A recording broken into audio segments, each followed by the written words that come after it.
Então, eu faço coro com a análise da professora. Eu até tinha escrito um texto mais cedo, né? Colocando que o Netanyahu estava bombardeando. Ele bombardeou Teherã, bombardeou Beirute, bombardeou Damasco, num espaço de um pouco mais de 3 meses, fora o genocídio em Gaza, né? Tudo isso para fugir da prisão, né? Com essa morte, né? Com esse ataque aéreo a Teherã.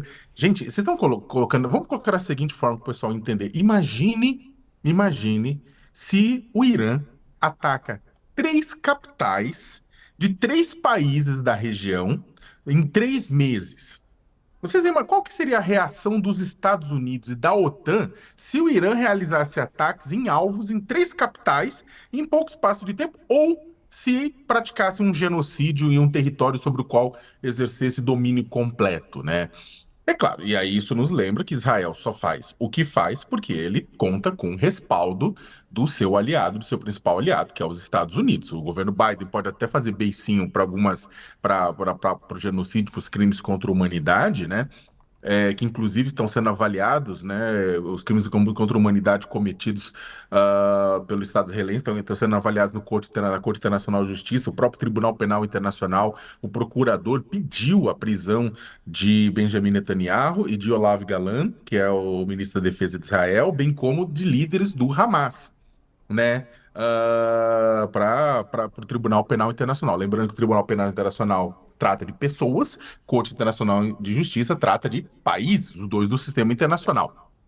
Se o ataque de abril, lá atrás, em Damasco, né, no consulado iraniano em Damasco, né, já tinha deixado o mundo em cabelo em pé, porque normalmente, nesses conflitos, o que que acontece? Acontece guerra por procuração, um grupo financiado por um país, etc e tal, mas não uma escaramuça direta. E nesse caso foi uma escaramuça direta. Israel foi lá e atacou um outro país para destruir um consulado de um terceiro país, né? E aí, depois disso, o Irã fez uma resposta meio pífia, só para constar, porque ele também não queria escalar, mas agora começa a ficar difícil. Porque é o seguinte: tudo bem, o Irã não é flor que se cheire? Não. Financia Hezbollah, financia outros grupos? Sim, que não gostam de Israel. Mas o que que acontece? Esta guerra interessa bastante para o Netanyahu e bastante para o governo israelense, a manutenção disso. Aí você teve o quê? Ontem, bombardeio em Beirute e matou um líder do Hezbollah, e hoje o ataque direto ao território iraniano.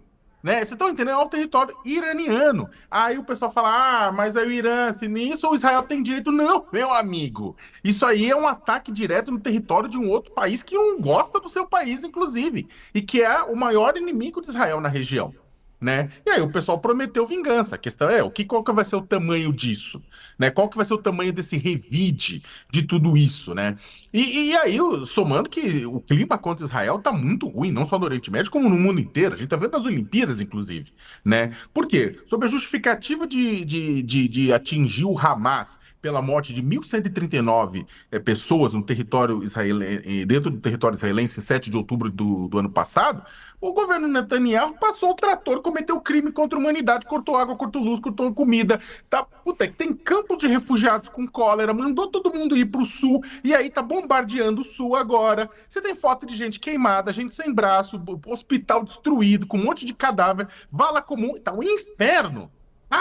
Mas esse pessoal tá. Pelo amor de Deus. Tipo, quem tá achando agora que todo mundo que mora em Gaza, as milhões de pessoas, são terroristas, essa pessoa tá precisando. Não teve abraço de mãe nem de pai, né? Vamos ser bem sinceros nisso. Então é o seguinte. O que que acontece? Por conta dessa vingança, e aí você pergunta assim, poxa, mas por que que você está falando do governo Netanyahu, de prisão? É que acontece o seguinte, para além dessas questões, o Netanyahu já estava com problemas dentro de Israel, porque ele atacou a Suprema Corte, queria reduzir poderes da Suprema Corte, ele tem casos de corrupção contra ele, tem um caso que o governo dele, não conseguiu prever o ataque de 7 de outubro, então essas três coisas podem levá-lo para o Chilindró. Você tem em Tel Aviv, você tem protestos diários de gente, de familiares de reféns que foram levados pelo Hamas, que falam que o Netanyahu, do jeito que tá tocando a guerra, é para continuar a guerra, não é para libertar refém. E aí o que, que a polícia faz? Tipo, jato d'água nos manifestantes, né, em Tel Aviv. Então o que acontece? O governo Netanyahu ele tá fazendo isso, tá esticando a corda, porque assim também garante o quê? Garante apoio da ultradireita de Israel para o seu governo, dentro do Knesset, dentro do parlamento. E aí, meus amigos, minhas amigas, né? Enquanto vai interessando, ele vai mantendo. Enquanto a guerra tá rolando, ele tá no poder, né? Se a guerra parar, ele sai do poder e aí vai saber o que vai acontecer. Por fim, governo do Irã, Hezbollah, Hamas, os Houthis do Iêmen veem sim Israel como inimigo a ser destruído.